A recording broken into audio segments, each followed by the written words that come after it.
Today, we talk about the difference between StockX and Go. So you hear a lot back and forth about which one's better, which one's worse, which one's screwing over who, hey, oh, way, oh, way, oh, God, what it do? But anyway, they both have pros and cons, so let's just boil it down. Obviously, I've had some experience buying from both, so I'll give you my personal experience. So for Go, one of the nice things I love about them is that you can keep track of your collection. Now, StockX does this as well, but we'll get into that when we talk about StockX. Regardless, still a plus for Go, and it keeps track of your size. Always good. Personally, to me, just between using both interfaces on mobile mostly, I'm a little bit more comfortable with Go, maybe because I've used it for longer, but the layout seems a lot more fluid and easy to follow. I think part of the reason, well, we can get into that with the con of StockX, but as a teaser, I think part of the reason Go pulls this off better as far as presentation is they have eliminated all the pricings except for the minimum price on a said shoe. So there's a lot less noise with prices and ups and downs and all the stock market type ish going on with StockX. So I think that's a plus as far as layout and actually wanting to look at shoes. Another pro for Go. Every year around Black Friday, I want to say, and maybe a couple other times during the year, they'll do a raffle system. Depending on how much you've purchased from them, they'll give you additional points that you can put towards a raffle of winning a shoe. I've never personally won one. I've never won a raffle, period. But regardless, it's a little nice touch that they add. Now let's switch gears a little bit and go to the pros of StockX. Prices in general, I find, are better on StockX for some reason.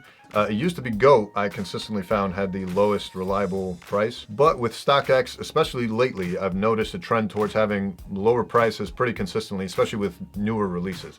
Now, if you want to bring it to older releases, sometimes Go does have a lower price point, but it really depends on the model and what year it was hyped and all that kind of stuff. So itty would-itty. But regardless, I think, you can kind of count it as a pro, I guess, for both. Price is going to vary depending on what shoe specifically you're going after. Another pro for StockX, free shipping every 5th purchase. So it's kind of like a virtual punch card system. It's kind of nice, especially for the number of shoes that I've bought, to get occasionally free shipping once in a while. That is pretty dope. I will say though, without that, going back to a pro for Go does have consistently lower shipping costs than StockX. $10 versus, I believe, $13 to $14. So for what it's worth. If I'm not mistaken, when I first signed up for StockX, they also offered me a little bit of a discount. So let's just throw that in there. Also, I think maybe this is just a vibe I get, but I seem to get my packages much quicker with StockX than I do with Go.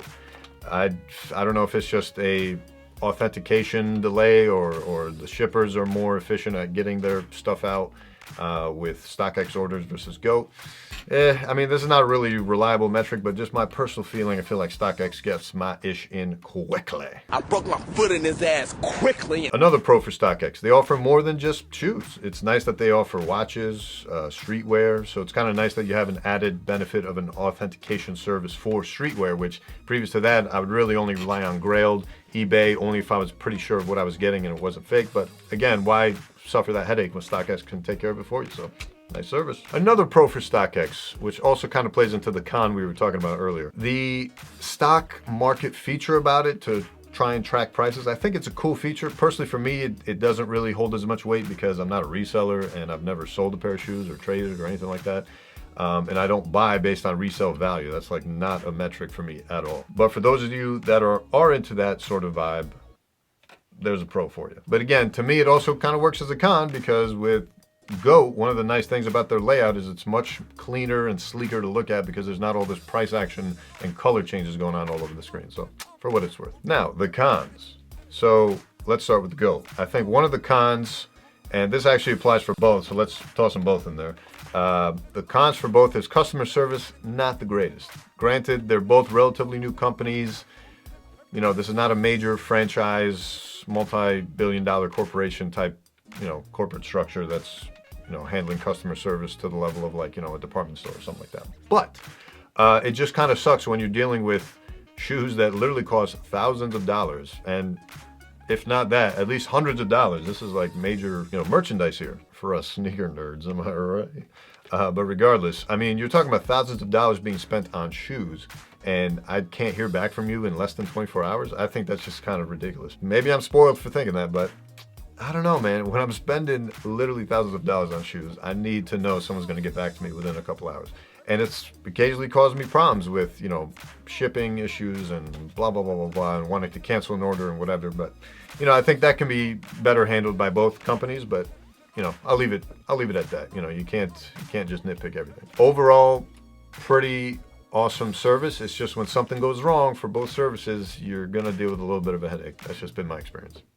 It is what it is. Another con, again, price. Going back to price, on one site versus the other, you may find the exact same shoe in the exact same size for completely different prices. Not sure why that is, but it is what it is. Bottom line is just use both services. You know, there's nothing preventing you from using both. So give them both a shot. Another minor con with StockX, as you can see with the tags, you have to, you know, essentially cut them off. Unlike Go, where they just toss in a card, you toss the card, and you're ready to go. These, you know, you got to have a scissor handy. Not the biggest deal in the world, but just something to know. It is kind of cool, though, to have a nice little emblem stuck to your shoes. I guess that's kind of cool. Another con, this is a little bit more current events related. You know, you got people reporting scamming on both ends. Again, I think this just comes down to, you know, crappy individuals working at said locations. Not really going to matter much with either of them. It's always a risk. There's always a risk of getting fakes. It is what it is. I don't know what else to say, but you know, it is a con for both, so just got to keep it in mind. So regardless, I think that should about do it. Otherwise, just do your homework, and yeah, let me know if you have any questions. We'll see you on the next one. We out. Peace.